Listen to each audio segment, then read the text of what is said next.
Praise the Lord. सबको जय मसीह की हालेलुया। आप सबका मैं स्वागत करती हूँ प्रेयर ग्रुप टीम जीसस के पेज पे। और प्रेयर ग्रुप टीम जीसस सचमुच ऐसा एक पेज है जो पिछले 7 साल से परमेश्वर के राज्यों को बढ़ा रहा है और काफ़ी अच्छे और बड़े बड़े प्रचारक इस पेज पे आकर प्रचार कर चुके हैं। और इनका अपना भी एक यूट्यूब चैनल है जिनके जो भी वचन फेसबुक पे लाइव होता है वो बाद में इनका फिर यूट्यूब पे भी आ जाता है। तो इस पेज के लिए मैं सचमुच पिता परमेश्वर का, प्रभु यीशु मसीह का और पवित्र आत्मा का मैं बहुत बहुत धन्यवाद करती हूँ। और स्पेशली मैं थैंक्स कहना चाहती हूँ ब्रदर आशीष को, जिनका काम करने का तरीका सचमुच बहुत अद्भुत और सिस्टमेटिक है। प्रभु की दया से मैं बहुत सारे पेजेस पे गई हूँ, मैंने लाइव किया है, लेकिन इस रीति की तैयारी और इस रीति का कोऑर्डिनेशन शायद ही मैंने किसी पेज पे देखा है। वैसे तो सारे ही पेज प्रभु की ओर से आशीषित हैं, पर मैं स्पेशली थैंक्स ब्रदर आशीष को करूँगी, जिन्होंने बहुत ही कम समय में जब मैं उनके साथ कनेक्ट हुई तो उन्होंने मुझे जल्द से जल्द मौका दिया। हालांकि ये पेज हमेशा बुक रहता है और 2-2, 3-3 महीने में एडवांस में बुक रहता है, लेकिन फिर भी ब्रदर ने मुझे मौका दिया। मैं प्रभु का सचमुच धन्यवाद करती हूँ और ब्रदर के लिए मैं दुआ भी करती हूँ, मैं प्रार्थना भी करती हूँ कि as an admin, as an incharge वो बहुत ही आशीषित हों, क्योंकि प्रभु में किया हुआ कोई भी हमारा परिश्रम व्यर्थ नहीं जाता है, राइट। तो मैं बहुत शुक्रगुजार हूँ और बहुत ही ऑनर की बात है कि मैं इतने अच्छे पेज से आज लाइव आई हूँ। बस आप सभी से गुजारिश करूँगी कि आप कृपया इसे ज़्यादा से ज़्यादा शेयर कीजिए और इस पेज के लिंक पे उनकी यूट्यूब लिंक है, आप उसे भी क्लिक करके और भी बहुत सारे ऐसे ही आशीषित प्रचार और 5 मिनट्स डिवोशन वीडियोस भी हैं जिनके द्वारा प्रभु आपसे बातें करेगा और आपको बहुत ही बहुत आशीष करेगा। And thank you so much once again Ashish brother, आपको प्रभु बहुत आशीष करे और आपकी फैमिली और आपकी सेवकाई को भी प्रभु बहुत बहुत आशीष करे। हालेलुया। तो वचन में जाने से पहले मैं एक गीत गाना चाहती हूँ, प्रभु की महिमा करना चाहती हूँ। आप सभी का मैं स्वागत करती हूँ प्रभु यीशु के नाम से। आइए हम आराधना करें, प्रभु की महिमा करें और उसके बाद हम वचन में जाएंगे। और जैसे कि आपने आज का टॉपिक देखा ही होगा कि know the tactics of the devil, तो आज हम इस पे मनन करेंगे और मैं उम्मीद करती हूँ कि आप इसके द्वारा बहुत ही आशीषित होने वाले हैं। हम सब इसके द्वारा बहुत ही आशीषित होंगे और मैं ये भी उम्मीद करती हूँ कि आज के रेस्पॉन्स और वचन के बाद ब्रदर आशीष फिर मुझे एक बार फिर से अपने पेज पे ज़रूर इनवाइट करेंगे। तो आइए हम आराधना करें, प्रभु की महिमा करें। हालेलुया। हमारा जो परमेश्वर है वो बहुत भला है, बहुत ही महान है, बहुत ही अद्भुत है और जो भी वो हमारे लिए सोचता है वो दी बेस्ट ही हमारे लिए सोचता है। हालेलुया। तो हम कहेंगे God is good all the time. He put a song of praise in this heart of mine. God is good all the time. In the darkest night, His light will shine. God is good. He is good all the time. God is good all the time. He put a song of praise in this heart of mine. God is good all the time. In the darkest night, His light will shine. God is good. He is good all the time. If you're walking through the valley, there are shadows all around. Do not fear, He will guide you. He will keep you safe and sound. He has promised to never leave you nor forsake you. And His word is true. God is good all the time. He put a song of praise in this heart of mine. God is good all the time. In the darkest night, His light will shine. God is good. He is good all the time. We were sinners and so unworthy. Still for us He chose to die. He fills us with His Holy Spirit. Now we can stand and testify that His promises is everlasting and His mercy, it will never end. God is good all the time. He put a song of praise in this heart of mine. God is good all the time. In the darkest night, His light will shine. God is good. He is good all the time. Though I may not understand all the plans He has for me, my life is in Your hand. Through the eyes of faith, I can clearly see God is good all the time. He put a song of praise in this heart of mine. God is good all the time. In the darkest night, His light will shine. God is good.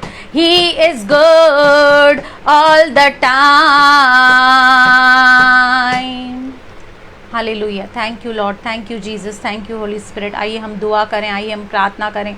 हे पिता परमेश्वर, हम आपका धन्यवाद करते हैं प्रभु जी। इस सुंदर समय में हम आपके पाक पवित्र चरणों के पास आते हैं, आपके पुत्र प्रभु यीशु के नाम से। पिता प्रभु, आज की सभा के लिए, आज की मीटिंग के लिए प्रभु हम दुआ करते हैं प्रभु कि अपने कलाम को आप प्रभु अभिषेक कीजिए मेरे परमेश्वर। पिता, आपने अपने मन्ने को हमारे मध्य में रिलीज कर दिया है।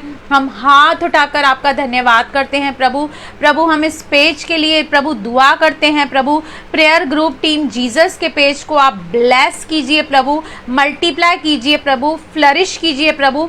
हम विशेषकर भाई आशीष की मिनिस्ट्री को, उनके परिवार को हम आपके हाथों में देते हैं प्रभु। प्रभु उनकी मिनिस्ट्री को ब्लेस कर पिता परमेश्वर, और अपने महिमा के धन के अनुसार उनकी हर एक कमी घटी को दूर कर प्रभु।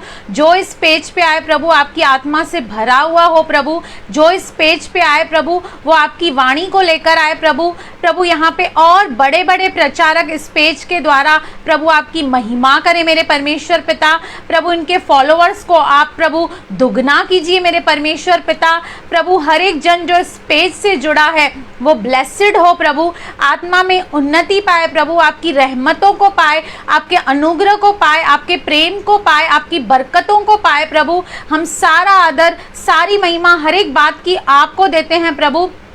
प्रभु आपका वचन कहता है जब तू प्रार्थना करे तब ये प्रतीति कर कि जो भी तूने प्रार्थना की है वो सुनी गई है प्रभु। प्रभु आज हम धन्यवाद करते हैं कि आज की मीटिंग बहुत ही आशीषित होने वाली है प्रभु।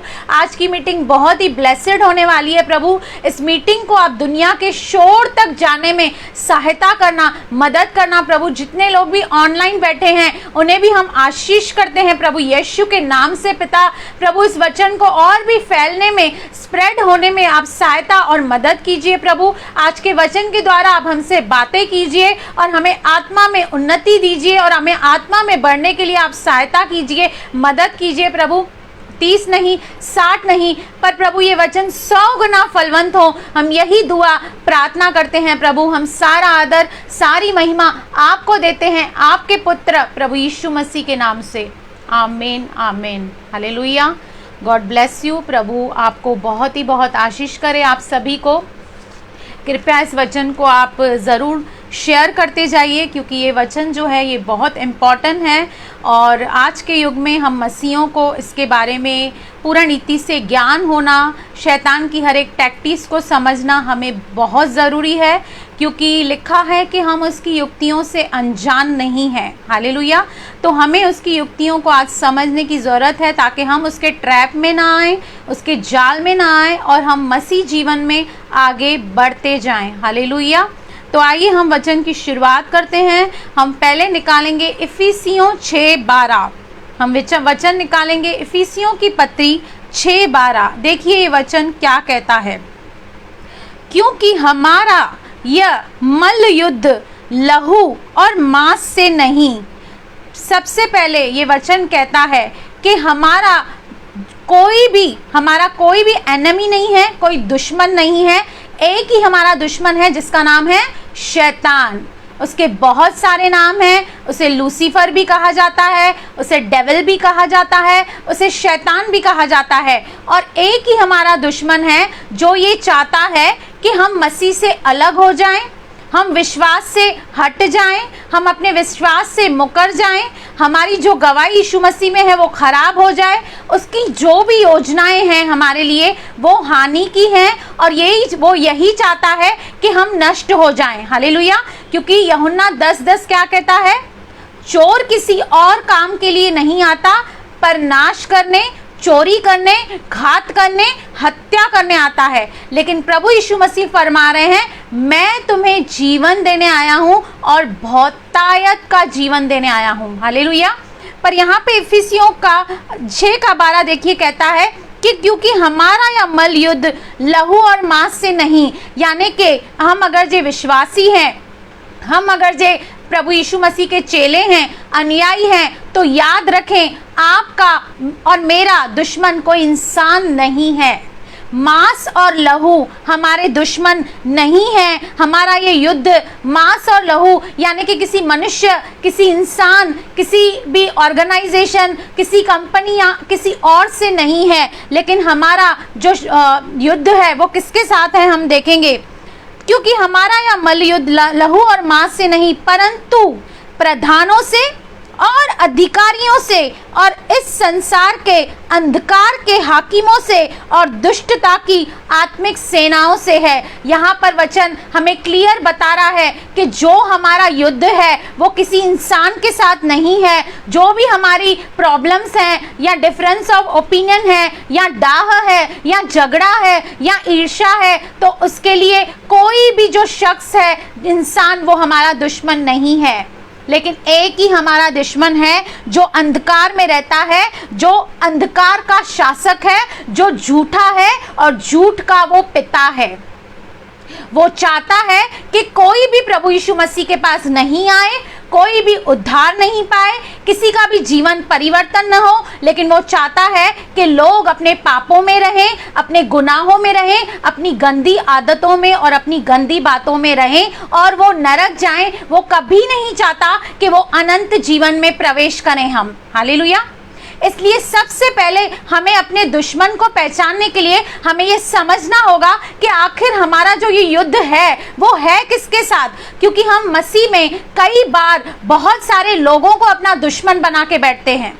हम कभी कभी सोचते हैं मेरी सास दुश्मन है, कोई सोचता है मेरी जेठानी दुश्मन है, कोई सोचता है मेरी ननंद दुश्मन है, कोई सोचता है ये मेरा दोस्त दुश्मन है। हम कई बार लोगों को अपने निशाने पर लेकर उन्हें अपना दुश्मन समझते हैं। लेकिन वचन कहता है कि मांस और लहू से ये हमारा युद्ध नहीं है। और मसीही जीवन का मतलब ये है कि प्रतिदिन हम एक आत्मिक युद्ध में जाते हैं। हम प्रतिदिन एक स्पिरिचुअल वारफेयर में जाते हैं, जहाँ पे हमें कई बार बहुत सारी चुनौतियों का सामना करना पड़ता है। हमें कई बार बहुत सारे निर्णय लेने होते हैं। हमेशा याद रखिए, हमेशा हर मोड़ पर आपको दो रास्ते मिलेंगे, आपको दो चॉइस मिलेगी। एक होगी शैतान की तरफ से और एक होगी परमेश्वर की तरफ से। अब शैतान क्या कर सकता है, वो सिर्फ आपको उकसा सकता है कि आप गलत काम कीजिए, आप गलत चीजें देखिए, आप पाप कीजिए, आप अधर्म कीजिए, आप अपराध कीजिए। वो सिर्फ आपको उकसा सकता है, लेकिन आपसे वो पाप नहीं करवा सकता। इसलिए हम कई बार बहुत सारी बातें कर लेते हैं, बहुत सारी गलतियां कर लेते हैं और बाद में बिल फाड़ते हैं हम शैतान के ऊपर। नहीं, शैतान को अब तक इतनी पावर नहीं है कि वो हमारे अंदर घुस के हमसे पाप करवाए। वो सिर्फ हमें उकसा सकता है, वो हमारे आगे प्रलोभन यानी कि टेम्पटेशन ला सकता है, जिसमें हम खुद फंसकर और खुद उसमें गिरकर हम पाप करते हैं। और फिर कई बार हम अपने उन पापों का क्रेडिट या उन गलतियों की क्रेडिट हम शैतान को देते हैं। तो यहाँ पे परमेश्वर का वचन हमें क्लियर करता है कि हमारा जो मल युद्ध है, हमारी जो ये स्पिरिचुअल वारफेयर है, ये किसी मनुष्य के साथ हमारी नहीं है, लेकिन उस अंधकार के शासक के साथ, यानी कि डेविल के साथ है, जिसका नाम है शैतान और जिसको लूसीफर भी कहते हैं। हालेलुया। और प्रभु यीशु मसीह ने स्वयं उसे एक्सपोज किया है। और देखिए यूहन्ना 8:44 देखिए क्या कहता है, प्रभु इसके बारे में क्या कहते हैं, सुनिए। तुम अपने पिता शैतान से हो। वहां पे कुछ लोगों से प्रभु यीशु मसीह बात कर रहे हैं, क्योंकि प्रभु यीशु पर वो विश्वास नहीं कर रहे थे, तो उन्हें कुछ बातें क्लियर करने के लिए प्रभु यीशु मसीह उससे बात कर रहे हैं और कह रहे हैं, तुम अपने पिता शैतान से हो और अपने पिता की लालसाओं को पूरा करना चाहते हो। प्रभु यीशु मसीह क्लियरली बता रहे हैं कि तुम परमेश्वर की ओर से नहीं हो, तुम पिता परमेश्वर की संतान नहीं हो, लेकिन तुम जो हो वो शैतान की ओर से हो। हालेलुया। तुम्हारे जो कार्य हैं, तुम्हारे जो चाल चलन है, तुम्हारे जो भी एक्शन है, वो इसी बात को दर्शाते हैं कि जो तुम्हारा पिता है वो परमेश्वर नहीं है, लेकिन तुम्हारा जो पिता है, जो तुम्हें डायरेक्शन दे रहा है, तुम्हें क्या करना है, जो तुम्हें सिखा रहा है, वो है शैतान। आगे देखिए क्या कहता है, तुम अपने पिता शैतान से हो और अपने पिता की लालसाओं को पूरा करना चाहते हो। और वो कहता है, वो क्या है, उसे एक्सपोज कर रहा है कि शैतान की पर्सनालिटी क्या है। वह तो आरंभ से, राइट फ्रॉम द बिगनिंग, उत्पत्ति से वो कौन है, वो हत्यारा है और सत्य पर स्थिर न रहा, क्योंकि सत्य उसमें है ही नहीं। जब वह झूठ बोलता तो अपने स्वभाव ही से बोलता है, क्योंकि वह झूठा है, वरन झूठ का पिता है। यहाँ पर प्रभु यीशु मसीह स्वयं शैतान को एक्सपोज कर रहे हैं, उसके स्वभाव को एक्सपोज कर रहे हैं, कह रहे हैं कि वो झूठ बोलने वाला है, वो कभी स्थिर नहीं रहता है, वरन वो झूठ का पिता है। तो आज हमें ये समझना होगा कि हम भी अगर ये चलते चलते अगर हमारे अंदर झूठ बोलने की आदत है, या हम सत्य यानी कि वचन पर स्थिरता से नहीं चलते या चलने की चौकसी नहीं करते, तो आई एम सो सॉरी, हम कहीं ना कहीं शैतान की बातों में हैं और उसकी टीम में हैं। हालेलुया। तो अगर जी हमारा स्वभाव ऐसा है कि हम झूठ बोलने वाले व्यक्ति हैं, हम कहलाते तो मसीह हैं, हम कहते हैं हम जगत की ज्योति हैं, लेकिन हमारे जो काम हैं वो अंधकार वाले हैं, तो हम शैतान की टीम में हैं। तो आज हमें अपने आप को भी चेक करना है, और जिनसे हम जुड़े हुए हैं क्या वो भी ऐसे तो नहीं हैं जो झूठ बोलते हैं या जो अंधकार में चलते हैं, जो सत्य में यानी कि प्रभु यीशु मसीह में कभी स्थिर हुए ही नहीं हैं। क्योंकि यहाँ पर स्वयं प्रभु यीशु मसीह उसे एक्सपोज कर रहा है, कह रहा है कि तुम अपने पिता की लालसाओं को पूरा करते हो, क्योंकि पेड़ की पहचान उसके फलों से होती है। पेड़ कितना भी घना हो, पेड़ कितना भी सुंदर हो, पेड़ कितना भी फैला हुआ हो, इट डजंट मैटर, अगर जो उसमें एक भी फ्रूट नहीं है तो वो पेड़ किसी भी काम का नहीं है। और जो बीज उस पेड़ में आया है वैसा ही फल आने वाला है। तो वो बता रहा है कि जो तुम्हारा पिता है, जिसका बीज तुम्हारे अंदर काम कर रहा है, उसकी लालसाओं को तुम पूरा कर रहे हो। आगे लिखा है कि वो तो आरंभ से कौन है, हत्यारा है। और आगे कहता है वह झूठ बोलता है, सत्य पर नहीं बना रहता, क्योंकि उसका स्वभाव ही है झूठ बोलना। और परमेश्वर का वचन कहता है कि हमें झूठ नहीं बोलना चाहिए। हालेलुया। हम कई बार बेवजह, कोई उसकी रीजन भी नहीं होती, हम कई बार झूठ बोलते हैं और हम दूसरों को उल्लू बनाते हैं। हालेलुया। तो हम अगर जो झूठ पर चलते हैं, या हम अंधकार ज्योति होने के बाद हमारी जो बातें हैं, हमारा जो चाल चलन है वो अंधकार है, तो हम कहीं ना कहीं उस शैतान की योजना में काम कर रहे हैं, क्योंकि वो आरंभ से हत्यारा है, झूठ बोलना उसके स्वभाव में है, और वो कभी भी स्थिर नहीं रहता, वो कभी भी सत्य पर नहीं चलता। हालेलुया। क्योंकि आपको पता है कि उत्पत्ति 3 में इसी शैतान ने हवा से बातें की थी। आइए हम देखते हैं उससे क्या कहा। उत्पत्ति 3 का पहला वचन, यहोवा परमेश्वर ने जितने बनेले पशु बनाए उन सब में जो सर्प यानी कि शैतान था वो धूर्त था। उसने स्त्री से कहा, क्या सच है कि परमेश्वर ने कहा तुम इस वाटिका के किसी वृक्ष को का फल ना खाना?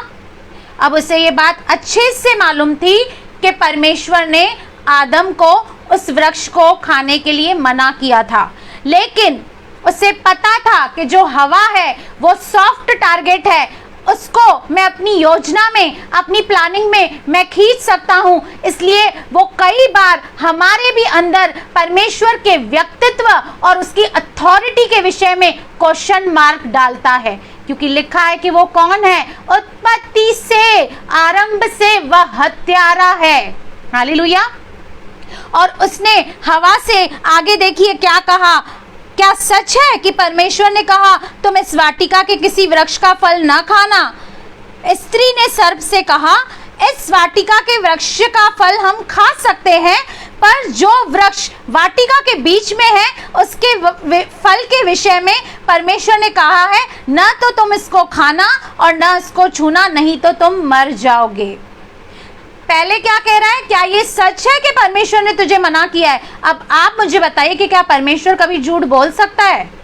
लेकिन उस सच को झूठ बनाने के लिए वो उसने चालाकी की और हवा के दिमाग में ये डाउट डाला, क्या ये सच है कि परमेश्वर ने ये इस वृक्ष का फल खाने के लिए मना किया है?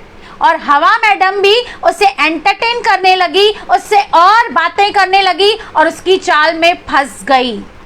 याद रखिए, जब शैतान आपके दिलों में राइट फ्रॉम द बिगनिंग कोई विचार डाल रहा है, कोई व्यभिचार की बात डाल रहा है, कोई गंदी बात डाल रहा है, तो उसी वक्त आपको और मुझे उसे खंडन करना है। अगर हम उसे खंडन नहीं कर रहे हैं, उसे एंटरटेन कर रहे हैं और हम उसमें जा रहे हैं, तो फाइनल आउटकम यही होगा कि हम भी उस हवा की तरह पाप कर बैठेंगे। हालेलुया। तो यहाँ पर उस हवा को रुकना चाहिए था और उससे आगे बात नहीं करनी चाहिए थी, क्योंकि वो बहुत चालाक था और परमेश्वर की अथॉरिटी और व्यक्तित्व के लिए उसके अंदर वो सवाल पैदा कर रहा था और इसमें वो सक्सेसफुल हो गया। हालेलुया। और हवा मैडम ने भी क्या किया? उसने भी मैनिपुलेट कर दिया, क्योंकि परमेश्वर ने सिर्फ खाने के लिए मना किया था, लेकिन उसने अपनी ओर से एडिशन किया उसमें और कहा खाना तो छोड़ो, हमें छूना तक अलाउड नहीं है। और वो समझ गया कि ये मैनिपुलेट कर रही है, यानी कि इसको परमेश्वर की जो आज्ञा है वो सही रीति से पता ही नहीं है कि परमेश्वर ने आज्ञा क्या दी है, क्योंकि परमेश्वर ने जो आज्ञा दी थी वो आदम को दी थी and Adam was responsible and answerable to God. लेकिन जो सर्प है यानी कि शैतान है, उसने देखा कि हवा तो मुझसे बातें कर रही है, मुझे एंटरटेन कर रही है, तो आओ इसको अपना सॉफ्ट टारगेट बनाकर मैं इन दोनों को परमेश्वर की आज्ञा का उल्लंघन कराऊं। सबसे बड़ा टारगेट शैतान का आज आपके और मेरे जीवन के लिए यही है कि जो भी आज्ञाएं, जो भी हिदायतें परमेश्वर ने इस बाइबल में हमें दी है, वो यही चाहता है कि जो विश्वासी है वो उन आज्ञाओं का उल्लंघन करके पाप करे और परमेश्वर से दूर हो जाए। उसका जो रिश्ता है वो परमेश्वर से कमजोर हो जाए और परमेश्वर उस पर दंड लाए, उसकी यही इच्छा है। इसलिए वो बार बार ऐसे पैतरे और तरीके अपनाता है कि हम उसकी चाल में फंस जाएं, क्योंकि वो आरंभ ही से right from the beginning, right from the Genesis to the Revelation वो हत्यारा है और झूठा है। तो हमें उसकी युक्तियों को जानना है, उसके काम करने को तरीके को हमें समझना है। अगर हम समझ जाएंगे तो हम उसकी प्लानिंग से बच सकते हैं। जिस तरह हवा उस बातों में आकर फंस गई और आगे देखिए क्या कहता है, न तो इसको खाना और न इसको छूना, नहीं तो मर जाओगे। तब सर्प ने स्त्री से कहा, तुम निश्चय न मरोगे। जो भी वचन आपको कहेगा कि आपको परमेश्वर की ये प्रतिज्ञाएं मिलेंगी, आप परमेश्वर की संतान बनोगे, आप वारिस बनोगे, ठीक उसी आज्ञा में परमेश्वर आपको ये मैनिपुलेट करके कहेगा ये नहीं होगा तेरे साथ, तू कभी भी सक्सेसफुल नहीं होगी, तुझे कभी बच्चा नहीं होगा, तेरी कभी शादी नहीं होगी, तेरे घर में कभी खुशियां नहीं होंगी। एग्जैक्टली जो परमेश्वर की आज्ञा है उसके विरुद्ध वो हमारे अंदर थॉट्स लाता है। और बहुत दुख के साथ कहती हूँ कि बहुत सारे विश्वासी उसकी उन बातों पर ज्यादा विश्वास करते हैं, और जबकि उनको परमेश्वर के वचन पर विश्वास होना चाहिए, उसकी की हुई प्रतिज्ञाओं पर भरोसा होना चाहिए, लेकिन उन बातों को छोड़कर वो इन बातों में लगे रहते हैं कि हाँ अब तो मेरा जीवन खराब हो गया, अब तो कुछ नहीं हो सकता, मसीह में आने के बाद भी मुझे क्या मिला है, मेरे तो जीवन में कोई परिवर्तन नहीं आया। हम कई बार ऐसा सोचते हैं। उसने यही किया और उससे कहा तुम निश्चय न मरोगे, वरन परमेश्वर आप जानता है कि जिस दिन तुम इसका फल खाओगे उसी दिन तुम्हारी आंखें खुल जाएंगी और तुम भले बुरे का ज्ञान पाकर परमेश्वर के तुल्य हो जाओगे। एक लालच उसने उसके दिल में उत्पन्न की कि जब तू ये खाएगी ना तू परमेश्वर के तुल्य हो जाएगी। आज लोग देखिए कैसे सफर कर रहे हैं अपने लाइफ में, उनको इतना कुछ परमेश्वर ने दिया है, इतने करोड़ों रुपए उनके पास हैं, लेकिन फिर भी ये लालच उनके अंदर है कि मैं और कैसे पैसे कमाऊं, और उसके लिए वो गलत गलत तरीकों में जाते हैं, गलत गलत बातों में करते हैं। क्योंकि याद रखिए कि शैतान भी हमें धन देता है, शैतान भी आपको धन दे सकता है, लेकिन एक बात है, उसमें वो एक दुख की सुई मिला देता है, उसमें वो एक दुख की मिलावट कर देता है। जो पैसा आपने गलत तरीके से कमाया है, याद रखिए वो गलत तरीकों में ही जाने वाला है, क्योंकि वह परमेश्वर की ओर से नहीं आया है, शैतान की ओर से आया है। और दो ही चीजें हैं जिसमें सबसे ज्यादा विश्वासी फंसते हैं, दो ही चीजें हैं। आप किसी भी पाप गलती गुनाह की जड़ में जब आप जाओगे ना, दो ही चीजें आपको मिलेंगी, या तो व्यभिचार या तो पैसे की लेन देन। बाकी और कुछ जो रीजन होगा बहुत ही कम आपको मिलेगा, बहुत कम आप देखोगे ऐसे कि दूसरी बातों में लोग फंसते हैं। जो लोग फंसते हैं वो सबसे ज्यादा इस बात में फंसते हैं कि या तो व्यभिचार या तो पैसों की लेन देन। और शैतान भी बहुत सारी ऑफर आपके पास लेके आएगा और आपको कहेगा चल मैं तुझे पैसा देता हूँ, चल तू चीटिंग कर, चल तू ये गलत बात कर, चल तू उसको लूट ले, चल तू उसको धोखा दे।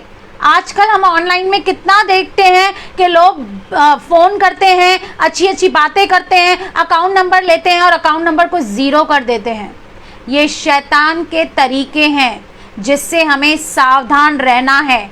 वो रोज़ आपके पास ऑफ़र लेके आएगा। वो हवा के पास भी गया, बहुत अच्छी ऑफ़र लेके गया, अरे हवा कोई प्रॉब्लम नहीं, तू खा ले, तू परमेश्वर की तुल्य हो जाएगी, कुछ नहीं होगा तुझे।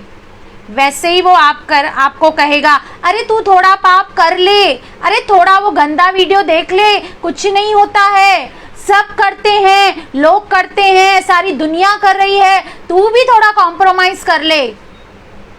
अगर आपने किया तो समझ जाइए कि उसका जो आउटकम आएगा, जो रिजल्ट आएगा वो बहुत बुरा आएगा, क्योंकि हवा उसकी बातों में आ गई और उसने पाप कर दिया। और रिजल्ट तो आप सब जानते ही हैं कि पूरी पृथ्वी पर पाप आया आदम और हवा के द्वारा।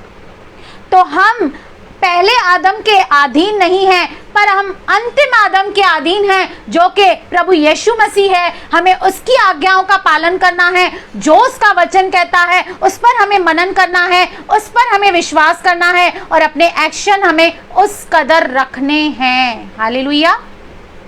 आइए हम देखते हैं गिनती, हम पढ़ेंगे गिनती 23 का 19 वचन, गिनती 23 का 19 वचन। क्योंकि जो शैतान है वो झूठा है, हालेलुया, लेकिन जो परमेश्वर है वो सच्चा है, हालेलुया। अब देखिए क्या कहता है वचन, हम गिनती 23 का 19 पढ़ेंगे। ईश्वर मनुष्य नहीं कि झूठ बोले और न वह आदमी है कि अपनी इच्छा बदले। सबसे पहले हमारे परमेश्वर की जो क्वालिटी है कि वो सच्चा है, वो सत्य है, उसके अंदर कुछ भी अंधकार नहीं है, कुछ भी झूठ नहीं है। शैतान जो है वो आरंभ से हत्यारा है, झूठ का वो पिता है, लेकिन हमारा जो ईश्वर है वो मनुष्य नहीं है कि वो झूठ बोले और ना वो आदमी है कि अपनी इच्छा बदले। क्या जो कुछ उसने कहा है उससे न करे? क्या वह वचन देकर उसे पूरा न करे? याद रखिए, उसने आपको और मुझे जो भी वचन दिए हैं उसे पूरा करने में, उसे निभाने में वो सामर्थी परमेश्वर है, वो पावरफुल परमेश्वर है। वो सिर्फ बोल वचन नहीं करता, लेकिन वो हमारे जीवनों में वो सारी प्रतिज्ञाएं हाँ और आमीन के साथ पूरी करता है। वो मनुष्य नहीं है कि अपनी कई बात से मुकर जाए। हम कई बार बहुत सारे लोगों से वादे करते हैं, मैं तुम्हारे लिए ये कर दूंगा, तू मुझे बस फोन करना, मैं तुझे हेल्प करने आ जाऊंगा। लेकिन जब समय आता है हमें कई बार बहुत सारे लोगों से डिसअपॉइंट होना पड़ता है। लेकिन परमेश्वर जो है वो मनुष्य नहीं है कि अपनी बोली हुई बात से मुकर जाए। जो वो कहता है उसे करने में वो सामर्थी है, वो सक्षम है, वो महान परमेश्वर है। और शैतान आपको यही बताएगा, तेरे जीवन में कोई प्रतिज्ञा पूरी नहीं होगी। तूने जो भी वादे बाइबल में पढ़े हैं उसमें से एक भी तेरे जीवन में पूरा नहीं होगा। पर इस झूठ को हमें नकारना है और सत्य को हमें एक्सेप्ट करना है, क्योंकि आप और मैं परमेश्वर के बच्चे हैं, बेटे हैं, बेटियां हैं, उसकी संतान हैं और हम उसके संगी वारिस हैं। और हमारा जो भाग है, हमारा जो पोर्शन है, वो स्वयं हमारा परमेश्वर हमारा भाग है। Lord is my portion. Hallelujah. चाहे आपको इस धरती पे कुछ भी विरासत मिले या न मिले, लेकिन परमेश्वर स्वयं हमारी विरासत है। हम जयवन से भी बढ़कर हैं। We are more than conquerors. Hallelujah. हम जयवन से भी बढ़कर हैं। हालेलुया। तो पहला हथियार हमने देखा कि उसका काम है आपके अंदर झूठी बातें डालना, परमेश्वर की योजना, उसकी प्रतिज्ञा, उसके वचन के विरुद्ध आपके अंदर शक डालना।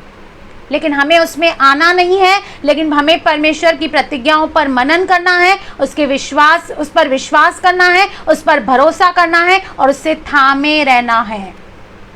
सेकंड उसका हथियार सुनिए, जिसमें बहुत बार वो कामयाब हो जाता है, वो क्या है? वो है कि वो हमारे अंदर डर डालता है, फियर। वो हमारे अंदर कई किस्म के डर डालता है। अब इस लॉकडाउन में जब हम कोरोना में थे तो सब मसीह को मैंने अपनी आंखों से देखा कि अच्छे दिग्गज लोग डर रहे थे कि कहीं मौत हमारे पास ना आ जाए। मौत का डर, सबसे बड़ा डर कि मौत का डर, क्योंकि मृत्यु किसी को भी नहीं चाहिए। लेकिन मैं आपको बताना चाहती हूँ कि इस मौत के डर से प्रभु यीशु मसीह ने हमें आज़ाद किया है, क्योंकि हो सकता है इस कोरोना काल में बहुत सारे लोग, बहुत सारे विश्वासी इस शरीर को छोड़कर शायद ही चले गए हों। बहुत अफसोस है, लेकिन आपको बताना चाहती हूँ वो हमारे शरीर को घात कर सकता है, लेकिन हमारी आत्मा और प्राण उस अनंत जीवन में प्रवेश करने वाले हैं। हमें कभी भी किसी भी बात में अगर ये डर लग रहा है तो याद रखिए, ये जो डर की आत्मा है ये परमेश्वर की ओर से नहीं है, पर ये शैतान की ओर से है। और शैतान यही चाहता है कि आपके अंदर तरह तरह के वो डर उत्पन्न करे, आपको डराए, आपके फ्यूचर को लेकर, आपके बच्चों को लेकर, आपकी फैमिली को लेकर, आपकी हेल्थ को लेकर। जो आज वो कोरोना में यही कर रहा है कि हमारी हेल्थ को लेकर वो हमें डरा रहा है कि देखो इतने लोग खत्म हो गए हैं इस बीमारी से, देखो तुम्हारे आजू बाजू ये हो रहा है, वो हो रहा है, ये पेंडेमिक, वो पेंडेमिक, ये बीमारी, ये कैंसर, ये लाइलाज बीमारी। इस डर को अपने जीवन में पनपने ना दें, क्योंकि ये शैतान का सबसे बड़ा हथियार है। लेकिन मैं आपको बताना चाहती हूँ कि इसके लिए प्रभु का वचन क्या कहता है। हम पढ़ेंगे 2 तिमुथियुस 1:7। अब देखिए ये क्या कहता है। 2 तिमुथियुस 1:7, क्योंकि परमेश्वर ने हमें भय की नहीं, मतलब डरने वाली स्पिरिट परमेश्वर ने हमें नहीं दी है। परमेश्वर ने अपनी जो पवित्र आत्मा दी है वो डरने वाली नहीं है, वो फियर रखने वाली आत्मा नहीं है। भय की नहीं, पर सामर्थ की और प्रेम की और संयम की आत्मा दी है। परमेश्वर ने सबसे पहले हमारे अंदर सामर्थ की आत्मा दी है।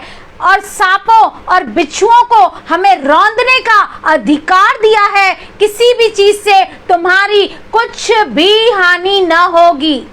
वो सामर्थ अपने आप से हमारे अंदर नहीं, अपनी ताकत पे नहीं, अपनी बुद्धि पे नहीं, अपनी शक्ति पे नहीं, लेकिन वो सामर्थ स्वयं परमेश्वर ने हमें दिया है अपने आत्मा के द्वारा। परमेश्वर ने हमें भय की नहीं पर सामर्थ की और प्रेम की और संयम की आत्मा दी है। सेल्फ कंट्रोल, यानी कि चाहे हमारे इर्द गिर्द कैसी भी भारी विपरीत परिस्थिति क्यों ना हो, पर उसमें कैसे काम रहना है, कैसे खुद को संभाल के रखना है, कैसे अपने विश्वास की रखवाली करनी है, ये आत्मा परमेश्वर ने हमें दी है। पर हम अगर ये डर रहे हैं किसी बात में, अपने करियर को लेकर, अपने फ्यूचर को लेकर, अपनी फैमिली को लेकर, अपने बच्चों को लेकर, तो मैं आपको बताना चाहती हूँ मेरे भाई, मेरे बहन, ये बातें जो है ना, ये शैतान की ओर से है, ये परमेश्वर की ओर से कदापि नहीं है। क्योंकि जो सिद्ध प्रेम है वो सारे भय को आपके अंदर से निकाल देता है। और सिद्ध प्रेम एक ही का है जो कि प्रभु यीशु मसीह का है, जिसने प्यार के निमित्त अपने आप को दे दिया, सब कुछ अपना आपके लिए दे दिया, ताकि जो दंड, जो बीमारी, जो श्राप आपके और मेरे ऊपर थे, उसने अपने ऊपर ले लिए। वह मुर्दों में से तीसरे दिन जी उठा और आज तक वो जिंदा है, और उसने हमें भय की आत्मा नहीं दी है। यदि आप किसी भी फियर से आज जी रहे हैं एक विश्वासी होने के बाद भी, तो याद रखें ये फियर शैतान की ओर से है, ये परमेश्वर की ओर से कदापि नहीं है। तो नंबर 2 हमने देखा कि शैतान जो हमें जो युक्ति बनाता है कि मैं इस विश्वासी के अंदर भय डालूं, हालेलुया, और ये डर जाए और ये अविश्वास करे, ये डाउट करे, संदेह करे और अपनी आशीषों को ये खो दे। हालेलुया। अब हम तीसरा देखेंगे कि वो आपके अंदर एक हीन भावना डालता है, स्पिरिट ऑफ कंडेमनेशन वो आपके अंदर डालता है। क्योंकि देखिए, हम भले ही विश्वासी हैं, लेकिन आज भी मैं 18 साल से विश्वासी हूँ, लेकिन मैं ये नहीं कहती कि मैं परफेक्ट हूँ। आज भी मुझसे गलती होती है, आज भी मुझसे गुनाह होते हैं, लेकिन शैतान का क्या काम है, अगर आपसे कुछ भी गलती हो जाती है, गुनाह हो जाते हैं, तो वो आपको कहेगा, देख परमेश्वर तुझसे प्यार नहीं करता, तू कितनी पुरानी है तो भी तू आज पाप कर रही है, अब परमेश्वर तुझसे नाराज है, अब वो तुझे आशीष नहीं करेगा। स्पिरिट ऑफ कंडेमनेशन वो आपको एक हीन भावना में रखेगा, और जब एक व्यक्ति कंडेमनेशन में चला जाता है तो उसका जो आत्मिक जीवन है वो खतरे में आ जाता है, उसका वो रिश्ता परमेश्वर से टूट जाता है, न तो प्रार्थना करने का मन होता है, न बाइबल पढ़ने का मन होता है। बस यही लगता है कि मैं परमेश्वर के योग्य नहीं, परमेश्वर ने मुझे छोड़ दिया क्योंकि मुझसे ये गलती हो गई, मेरे से ये गुनाह हो गया।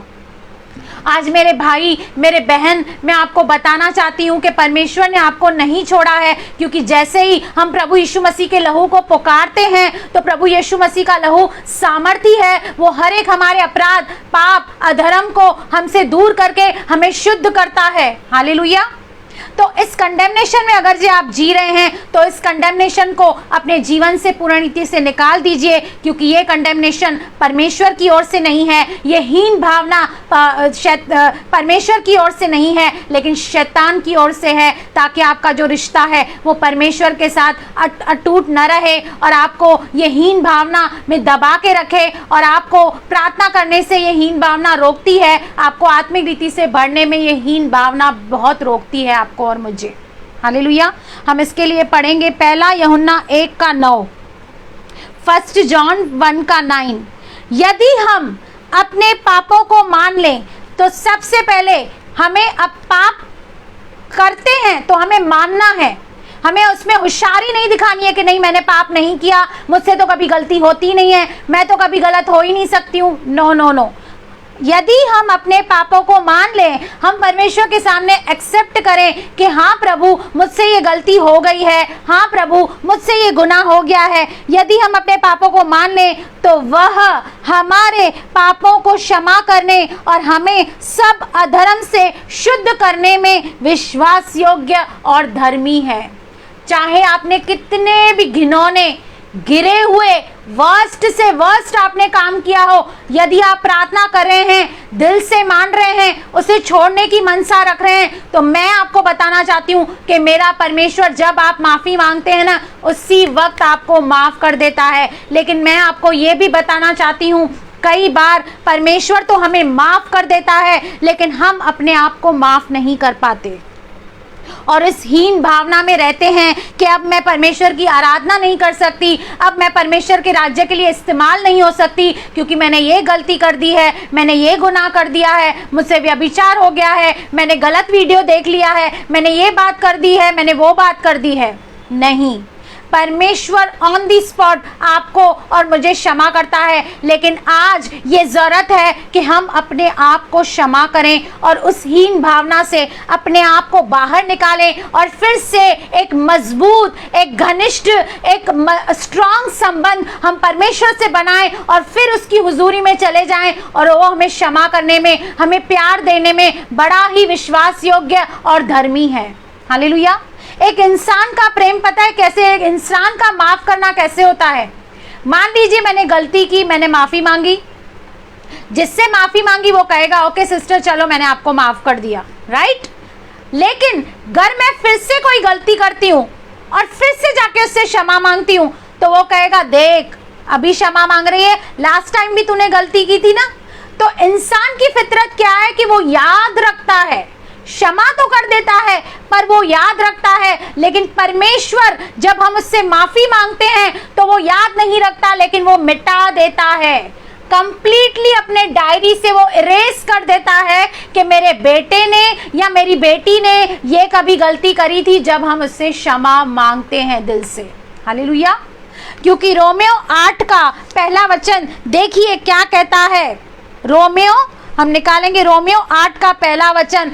अतः अब जो मसीह यीशु में हैं, अगर आप विश्वासी हैं, मसीह यीशु में बने हुए हैं, विश्वास में बने हुए हैं, अतः जो मसीह यीशु में हैं उन पर स्पेशली दंड की आज्ञा नहीं, उन पर कोई कंडेमनेशन नहीं आ सकता, उनके अंदर कोई भी वो दंड की आज्ञा नहीं है अगर जे हम यीशु मसीह की ओर से हैं। लेकिन आगे का वचन बहुत इंपॉर्टेंट है। क्यों दंड की आज्ञा नहीं? क्योंकि वे शरीर के अनुसार नहीं वरन आत्मा के अनुसार चलते हैं। उन पर दंड की आज्ञा इसलिए नहीं है क्योंकि वो शारीरिक बातों पर मन नहीं लगाते, पर आत्मिक बातों पर अपना फोकस रखते हैं। और यदि उनसे गलती हो भी जाती है, यदि वो अनजाने में गलत रोड में गलत इस पे चले भी जाते हैं, लेकिन वो क्षमा मांगकर उस अंधकार से फिर से निकलकर उस ज्योति में आ जाते हैं। उन शारीरिक बातों से फिर से निकलकर उस स्पिरिचुअल रिलम में आना है, उस स्पिरिचुअल एरिया में फिर से हमें आ जाना है। हालेलुया। तो हमें इस हीन भावना को अपने अंदर से पूर्ण नीति से निकाल देना है, क्योंकि अगर जो आप किसी कंडेमनेशन में हैं तो ये कंडेमनेशन की भावना मैं आपको बताना चाहती हूँ ये शैतान की ओर से है, लेकिन ये परमेश्वर की ओर से बिल्कुल नहीं है। हालेलुया। अब हम दूसरा देखेंगे कि वर्शिपिंग एन आइडल। अब आप बोलेंगे अरे भाई मैं तो विश्वासी हूँ, मैं तो मूर्ति पूजा कभी करती नहीं हूँ, आप ये क्या बात कर रहे हो मेरी बहन, वर्शिपिंग एन आइडल? शैतान कैसे मुझसे मूर्ति पूजा करा सकता है? मैं विश्वासी हूँ, मैं कभी कोई मूर्ति पूजा करती नहीं हूँ। आइए मैं आपको एक वचन दिखाती हूँ। निर्गमन 20 का 3 से 6 पढ़ेंगे। तू मुझे छोड़, निर्गमन 20 का 3 से 6, तू मुझे छोड़ दूसरों को ईश्वर करके न मानना। परमेश्वर ने जब 10 आज्ञाएं दी तो परमेश्वर ने सबसे मुख्य इस बात को रखा कि मुझे छोड़ और किसी को परमेश्वर करके न मानना। सुनते जाइए, बहुत इंटरेस्टिंग है। आगे देखिए क्या कहता है। तू अपने लिए कोई मूर्ति खोदकर न बनाना, न किसी की प्रतिमा बनाना जो आकाश में है या पृथ्वी में है या पृथ्वी के जल में है। तू उसको दंडवत न करना और न उसकी उपासना करना, क्योंकि मैं तेरा परमेश्वर यहोवा जलन रखने वाला परमेश्वर हूँ, जो मुझसे बैर रखते हैं उनके बेटों पोतों और परपोतों को और पितरों का दंड दिया करता हूँ। और जो मुझ हालेलुया। तो यहाँ पर क्या कह रहा है कि तू किसी और को परमेश्वर करके न मानना। हालेलुया। तू अपने लिए कोई मूर्ति खोद कर न बनाना, न किसी की प्रतिमा बनाना। आगे कह रहा है तू उनको दंडवत न करना। अब शैतान को ये अच्छे से पता है कि जो विश्वासी हैं वो मूर्ति पूजा तो नहीं करेंगे, तो उसमें तो उनको फंसा नहीं सकता। लेकिन उसने हमें किस में फंसाया है? उसमें हमें अपने मोबाइल में फंसा दिया है। आज मोबाइल और सोशल मीडिया हमारे लिए एक मूर्ति बन के बैठा है। जब हम सुबह उठते हैं तो हम धन्यवाद नहीं करते, लेकिन अपने मोबाइल को हम दंडवत करते हैं, हम नमन करते हैं और सबसे पहले अपना व्हाट्सएप खोलते हैं, फेसबुक खोलते हैं, मैसेंजर खोलते हैं। प्रार्थना का कोई अता पता नहीं है, धन्यवाद का कोई अता पता नहीं है, लेकिन हम इस पे लगे हुए हैं, सोशल मीडिया पे लगे हुए हैं और हमारे घंटों के घंटों इसमें बर्बाद हो रहे हैं। हम बहुत सारे ऐसे हैं जो हमारे फेवरेट हैं, जो हमारे फेवरेट सेलिब्रिटीज हैं, हम उनके पीछे भागते हैं। हम अपने ऊपर सेल्फ पर केंद्रित हैं। मैं खुद को कैसे अच्छा बनाऊं, मैं और कैसे ब्यूटीफुल बनूं, मैं कैसे जिम जाऊं। कीजिए, नो प्रॉब्लम, लेकिन उससे अपनी मूर्ति मत बनाइए। यदि आपका मोबाइल आपके लिए मूर्ति है, आपकी नंबर 1 प्रायोरिटी परमेश्वर नहीं है, लेकिन आपका वो मोबाइल है, तो याद रखें आप और मैं भले ही वास्तविक रूप से मूर्ति पूजा न करते हो, लेकिन ये मोबाइल हमारे लिए एक मूर्ति है। क्योंकि परमेश्वर इस वचन के जरिए हमें यही बताना चाहता है कि तुम्हारे जीवन की जो नंबर 1 प्रायोरिटी होनी चाहिए वो मैं होनी चाहिए, यानी कि परमेश्वर होना चाहिए। उसे छोड़कर अगर से हमारी प्रायोरिटी कुछ भी है, हमारे बच्चे हैं या हमारे हस्बैंड हैं या हमारी फैमिली है, तो सॉरी टू से हम कहीं ना कहीं वो आइडल वर्शिप कर रहे हैं। और शैतान को ये अच्छे से पता है कि कैसे मैं इसे मोबाइल में व्यस्त रखूं, कैसे मैं इसे व्हाट्सएप में व्यस्त रखूं, कैसे मैं इसे फेसबुक में व्यस्त रखूं, ताकि ये घंटों की घंटों इसमें लगी रहे, न तो परमेश्वर का वचन सुने, न उस पर मनन करे, न प्रार्थना करे और कभी भी आत्मिक रीति से ये ना बढ़े। ये उसकी सबसे बड़ी टैक्टिस है। इसलिए अपना मोबाइल लेने से पहले आप दुआ करें, प्रार्थना करें, परमेश्वर के आगे घुटने टेकें, धन्यवाद करें, बाइबल पढ़ें, उसके बाद ही आप अपने मोबाइल को हाथ लगाएं। क्योंकि कई बार ऐसे हम सोचते हैं चलो मैं 5 मिनट देख लेती हूँ ना, 10 मिनट देख लेती हूँ, उसके बाद मैं दुआ करूँगी। वो 10 मिनट कब 2 घंटे में तब्दील हो जाता है हमें पता भी नहीं चलता। और हम जाने और अनजाने में अपने इस मोबाइल को, अपने इस सोशल मीडिया को हमने अपना एक आइडल बना के रखा है। और परमेश्वर कहता है कि मैं जलन रखने वाला परमेश्वर हूँ। मैं इस बात को कभी भी टॉलरेट नहीं करूँगा कि तुम मुझे छोड़कर किसी और चीज़ को तुम प्रायोरिटी देते हो। और शैतान यही चाहता है कि हम घंटों के घंटों यहाँ पर बर्बाद करें अपने, और हम परमेश्वर की संगति में ना बैठें, हम उसका वचन न सुने, हम प्रार्थना न करें। वो यही चाहता है। आज देखिए इस लॉकडाउन में बच्चे से बूढ़े तक हर एक इंसान के पास मोबाइल है और हर कोई अपना वो गैजेट लेके बैठा है और पूरा समय बर्बाद हो रहा है। हालेलुया। तो इस शैतान की टैक्टिस को भी आप समझिए और प्रार्थना कीजिए और बहुत ही बैलेंस रूप में आप अपने मोबाइल या सोशल मीडिया को इस्तेमाल कीजिए। आप परमेश्वर की महिमा के लिए भी कर सकते हैं। जैसे आज मैं फेसबुक पे लाइव बैठी हूँ, ये पेज है जो हर बार आपके लिए नया नया संदेश लेके आता है, लेकिन व्यर्थ बातों में आप टाइम स्पेंड न करें, उसे अपनी एक मूर्ति न बना के रखें, उसे परमेश्वर का स्थान नहीं दें, क्योंकि परमेश्वर कदापि इस चीज़ को अलाउ नहीं करेगा। और शैतान यही चाहेगा कि आप अपने घंटों के घंटों इसमें बर्बाद कर दें और आप आत्मिक बातों में न बढ़ें, क्योंकि ना तो आप पढ़ेंगे, ना तो आप समझेंगे और ना तो कभी आप चलेंगे। और वो यही चाहता है कि आपको किसी रीति से उस वचन से दूर रखे, उस संगति से दूर रखे, और आपके प्रार्थना जीवन जो है वो मजबूत ना हो और आप और मैं बार बार परीक्षाओं में पड़े। और इस मोबाइल और सोशल मीडिया के कारण बहुत जो घर हैं वो तबाह हो गए हैं, बहुत घर तो टूट गए हैं। वो इसलिए क्योंकि शैतान ने इसे इस कदर हमारे सामने रखा है कि हम इसका सही इस्तेमाल नहीं करके इसका पूर्ण नीति से दुरुपयोग करते हैं, और वो एक मूर्ति के समान आज हमारे पास है। हालेलुया। सबसे पहले तो ये मोबाइल है जो हमारे लिए बहुत बड़ी परेशानी है, और दूसरा हमारा खुद का शरीर है जो हमें आत्मिक रीति से बढ़ने नहीं देता और उसमें वो कई ज़्यादा बाधाएं लाता है। तो हमें दोनों चीज़ों को समझना है, शैतान की इस टैक्टिक्स को समझना है और आज ये तय करना है, ये निर्णय लेना है कि मैं अपने जो सोशल मीडिया पे मैं कितने आवर्स स्पेंड करती हूँ, मुझे वो कट ऑफ करके मुझे परमेश्वर की महिमा करनी है, परमेश्वर के वचन को मनन करना है, परमेश्वर की बातों पर मन लगाना है, प्रार्थना जीवन अपना बढ़ाना है। हालेलुया। अब हम दूसरा देखेंगे कि डिसीव करना, उसका दूसरा हथियार है आपको गुमराह करना और आपको धोखा देना। अब ये कैसे होता है? जैसे मैं अभी मोबाइल की बात कर रही हूँ, आज हम मोबाइल के युग में रह रहे हैं और हमारे पास अनगिनत भरमार पड़ी है अलग अलग प्रचारों की।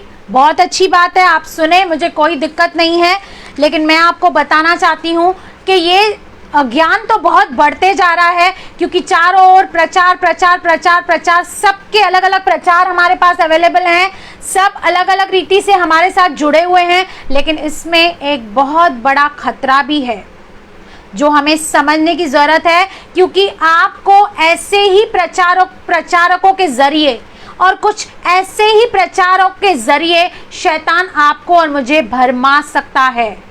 वह गुमराह करने वाला, वो डिसीव करने वाला और वो धोखा देने वाला है। हम पढ़ेंगे 2 तिमुथियुस 4:3-4। देखिए परमेश्वर का जो वचन है कितना सच्चा है, हजारों साल पहले लिखा गया है, लेकिन आज भी वो सत्य है हमारे लिए। सुनिए क्या कहता है वचन, 2 तिमुथियुस 4:3। क्योंकि ऐसा समय आएगा नहीं, आ चुका है, मैं कहती हूँ क्योंकि ऐसा समय आएगा जब लोग खरा उपदेश न सह सकेंगे। मतलब आप जब तक उनको लव देंगे, ग्रेस देंगे, ब्लेसिंग्स देंगे, प्रॉमिसेस देंगे, तब तक तो भैया सब ठीक है। लेकिन जिस दिन आपने खरा उपदेश देना, खराई से वचन, स्ट्रेट फॉरवर्ड, जिस दिन आपने टीचिंग बोलना शुरू कर दी, आप खत्म है। लोग कहेंगे हमें ये नहीं चाहिए, हमें खरी शिक्षा नहीं चाहिए, हमें ग्रेस दो, हमें प्यार दो, हमें ब्लेसिंग्स दो, हमें प्रतिज्ञाएं दो, क्योंकि हम तो बच्चे ही रहना चाहते हैं मसीह में, हम बढ़ना ही नहीं चाहते, हम मैच्योर्ड होना ही नहीं चाहते, हम तो इन बेसिक बातों को पकड़ के बस बैठे हैं। लिखा है क्योंकि ऐसा समय आएगा जब लोग खरा उपदेश न सह सकेंगे, पर कानों की खुजली के कारण अपनी अभिलाषाओं के अनुसार अपने लिए बहुत से उपदेशक बटोर लेंगे। वो अपने लिए ऐसे प्रचारक ढूंढेंगे जो उनको कुछ ही बाइबल के पोर्शन देते हैं, जबकि बाइबल जो है वो पूरा बैलेंस है, उसमें सब कुछ है, उसमें खट्टा भी है, मीठा भी है, कड़वा भी है, तीखा भी है, सब है। लेकिन कुछ प्रचारक, कुछ उपदेशक ऐसे हैं जो सिर्फ आपको मिठाई खिलाते रहेंगे, और ज़्यादा मीठा खाने से क्या होता है? डायबिटीज होती है। हालेलुया। और बहुत लोग ये मीठा ही खाना चाहते हैं, ये अच्छे गुडीज ही उनको पसंद है, उन्हें खरा उपदेश नहीं चाहिए। और शैतान जानबूझ के ऐसे प्रचारकों को, ऐसे उपदेशकों को आपके बीच में लेके आएगा जो बाइबल के आधा अधूरा ज्ञान, बोलते हैं ना, आधा अधूरा ज्ञान, नीम हकीम खतरे जान, जो आपको आधा बाइबल बताते हैं, वचन को मिसकोट करके बताते हैं, वचन को तोड़ मरोड़ कर, मिस इंटरप्रिटेट कर अपने फायदे के लिए उसे इस्तेमाल कर आपके सामने रखते हैं। और क्योंकि आप अपनी बाइबल कभी खोलते नहीं हैं, कभी पढ़ते नहीं हैं, कभी स्टडी नहीं करते हैं, इसलिए आप उनकी सारी बातों में आ जाते हैं। क्योंकि वचन कहता है कि पवित्र आत्मा स्पष्टता से ये कहता है कि अंत के समय में झूठे उपदेशक खड़े होंगे। वो कहाँ से आएंगे? बाहर से नहीं आएंगे, अंदर ही से आएंगे। लेकिन आपको और मुझे वो डिसर्निंग पावर चाहिए, वो परखने की शक्ति चाहिए, वो नॉलेज चाहिए, वो ज्ञान चाहिए बाइबल का, जिससे हम ऐसे लोगों को परख सके कि जो ये टीचिंग कर रहा है, जो ये प्रीचिंग कर रहा है, उसका खुद का जीवन क्या है, उसको कितना नॉलेज है, क्या वो सही है कि नहीं, क्या वो परमेश्वर की ओर से है या नहीं है। हम आज खुद अपनी स्टडी करने के लिए तैयार नहीं है, बाइबल खोलने के लिए तैयार नहीं है। हम तो डिपेंड है उन प्रचारकों के ऊपर जो हमें ब्लेसिंग्स देते हैं, जो हमें लव देते हैं, जो हमें कभी वार्निंग्स नहीं देते। इसी का ही अगर जो हम 2 तिमोथियुस का 3:16 पढ़े तो देखिए क्या कहता है। संपूर्ण पवित्र शास्त्र मतलब बाइबल इन टोटलिटी, इसके कुछ पोर्शन नहीं, इसके कुछ कुछ अध्याय नहीं, इसकी कुछ कुछ बातें नहीं, लेकिन बाइबल इन टोटलिटी, संपूर्ण पवित्र शास्त्र किसकी? परमेश्वर की प्रेरणा से रचा गया है। किसी मनुष्य की ये मनगढ़ंत कहानी, ये कथा नहीं है, ये मिथ्या नहीं है, लेकिन परमेश्वर की प्रेरणा से जो भी इसमें लिखा है वो परमेश्वर की अगुवाई से लिखा गया। और उपदेश और समझाने, उपदेश और समझाने यानी कि काउंसलिंग, टीचिंग और सुधारने और धार्मिकता की शिक्षा के लिए लाभदायक है। अब आप मुझे बताइए सुधारना कैसे होता है? जब टीचर कोई आपको टीचिंग करती है तो डंडा लेकर आती है, राइट, लेकिन इसमें से वो ये सुधारना नहीं लेते हैं, वो सिर्फ समझाने का वचन लेते हैं और वो सिर्फ प्रीचिंग लेते हैं जिससे लोगों का विश्वास बढ़े। अच्छी बात है, लेकिन बाइबल बैलेंस्ड है और उसे बैलेंस रीति में से लो। ये ऐसा नहीं है कि आपने एक पोर्शन जो आपको कंफर्टेबल है, जो आपको सूटेबल है, आपने ले लिया और मेरे सामने रख दिया और उसे एक धर्म उपदेश करके बताया कि ये ऐसा ही है, हमें ऐसा ही करना है। सारी चीजें आपको लेके चलनी है।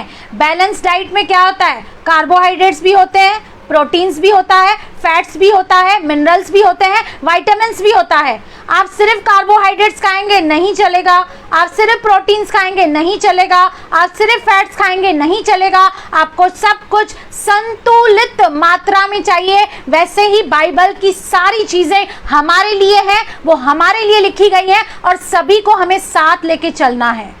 मैं ये भी नहीं कहती कि सिर्फ आप ताड़ना पे या क्रोध पे ही प्रचार करो, नहीं, आपको सारी चीजें लेके चलना है। और ये क्यों है आगे सुनिए, ताकि परमेश्वर का जन सिद्ध बने और हर एक भले काम के लिए तत्पर हो जाए। ये इसलिए है ताकि परमेश्वर चाहता है कि हम उसके बच्चे, हम विश्वासी एक मैच्योर्ड लेवल तक आए। क्योंकि छोटे बच्चे को टॉफी, चॉकलेट छोटे बच्चे को अच्छा लगता है, लेकिन कोई बड़ा बच्चा होता है तो वो चॉकलेट टॉफी नहीं मांगता, उसकी फरमाइशें कुछ और होती है। लेकिन हम आज मसीहों को बच्चे ही रखना चाहते हैं, उनको मैच्योर्ड नहीं करना चाहते, उनको सिद्ध नहीं बनाना चाहते। तो वो कहता है कि जो संपूर्ण पवित्र शास्त्र है उसका हर एक वचन बैलेंस है और हमें उसे बैलेंस तरीके से ही लेना है।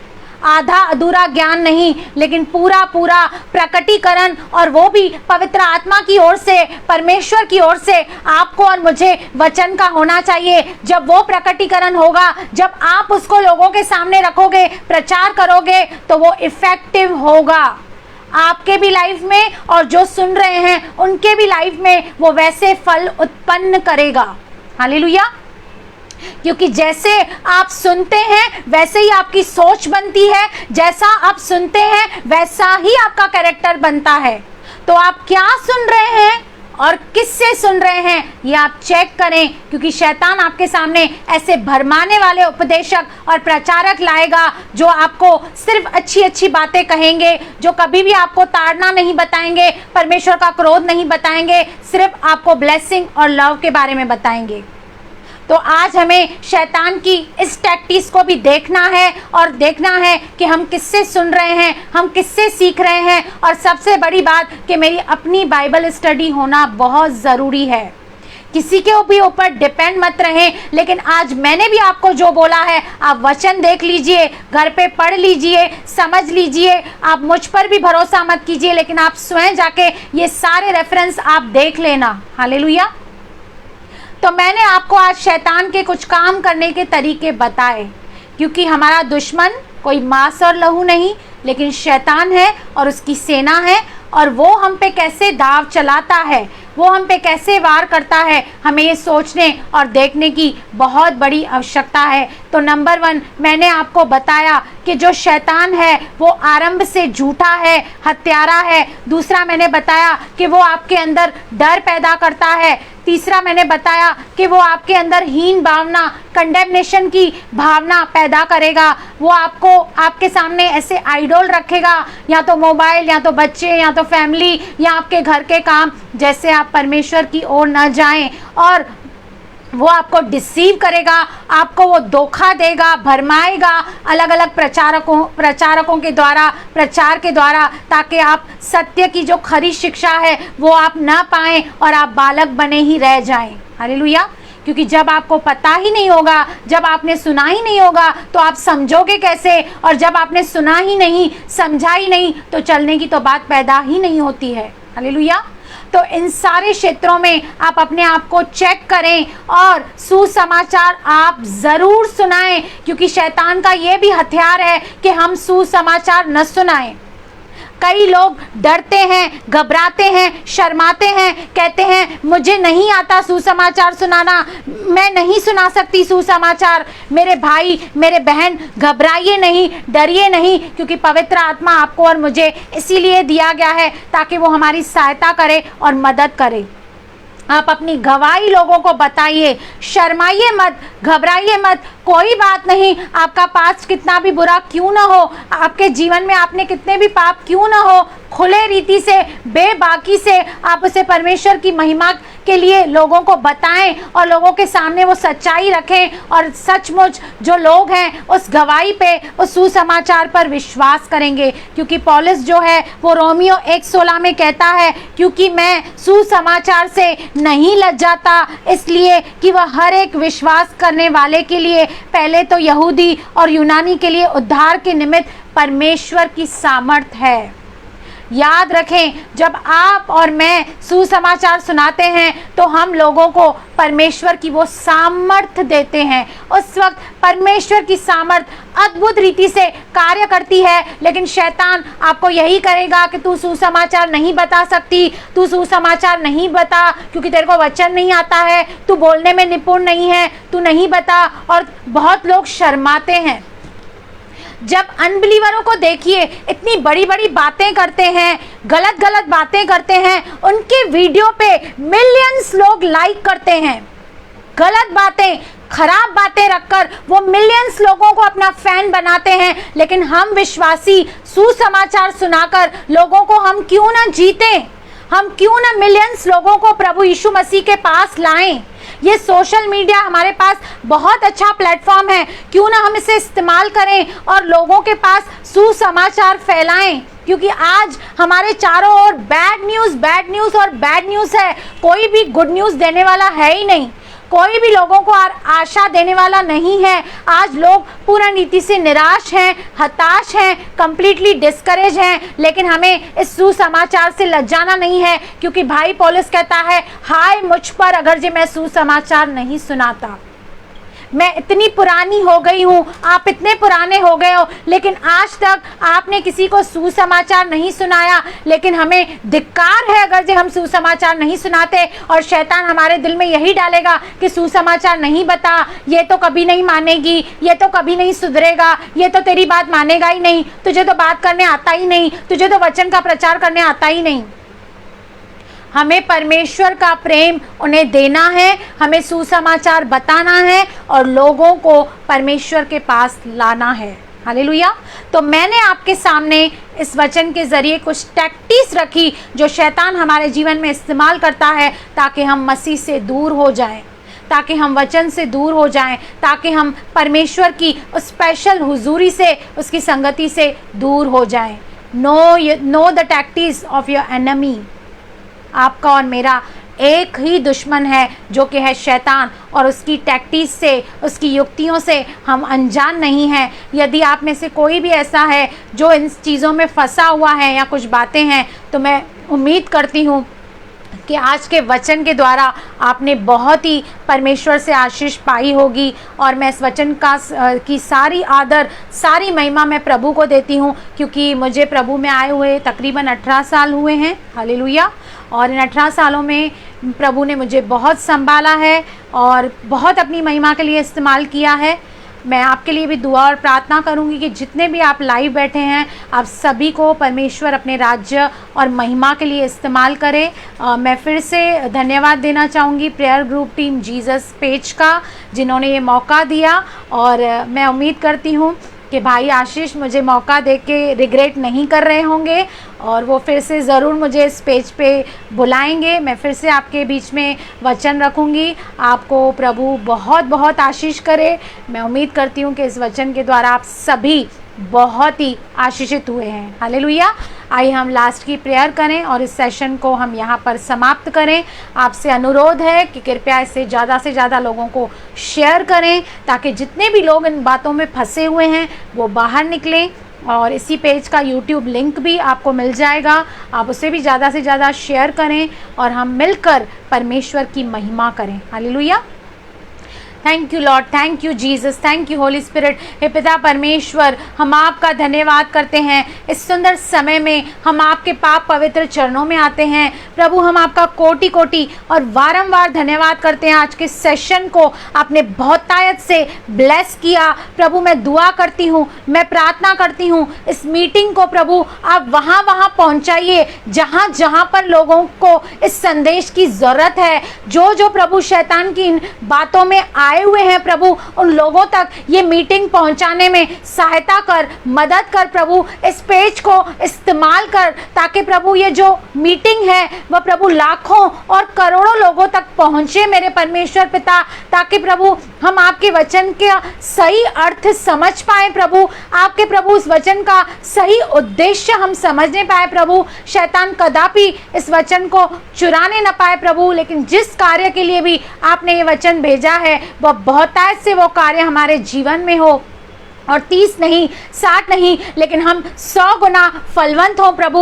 आपका आत्मा, पवित्र आत्मा हमारे साथ है, जो हमारा सहायक है, जो हमारी सहायता करता है, जो हमारी मदद करता है प्रभु। हम आपका धन्यवाद करते हैं हर एक वचन के लिए, हर एक प्रकटीकरण के लिए जो आपके द्वारा हमने पाया है मेरे परमेश्वर पिता। हम सारा आदर, सारी महिमा आपको देते हैं, आपके पुत्र प्रभु यीशु मसीह के नाम से। आमीन, आमीन। God bless you. आप सभी को प्रभु बहुत बहुत आशीष करे, आपकी फैमिलीज़ को प्रभु बहुत बहुत आशीष करे। चलिए, समय हो गया है, मैं आपसे विदा लेना चाहूँगी। और मेरा नाम सुनीता चोएथानी है और मेरा YouTube चैनल है जिस पे आप और भी ऐसे बहुत सारे वचन सुन सकते हैं और परमेश्वर की महिमा कर सकते हैं। आप मेरे लिए भी दुआ करें, प्रार्थना करें, मैं आपके लिए दुआ करूंगी, ताकि हम मिलकर कंधे से कंधा मिलाकर हम परमेश्वर की महिमा करें। आप सभी को और आप सभी के परिवारों को प्रभु बहुत आशीष करे। एंड फिर से मैं स्पेशल थैंक्स ब्रदर आशीष को देना चाहूँगी, जिन्होंने इसके ऑर्गेनाइज़ किया, कोऑर्डिनेट किया और बहुत अच्छे से मुझे समझाया और बहुत कुछ उनसे सीखने मिला। मैं उस भाई को हाथ उठाकर प्रभु यीशु के नाम से ब्लेस करती हूँ। आप सबसे विदा लेती हूँ। God bless you. Amen, amen.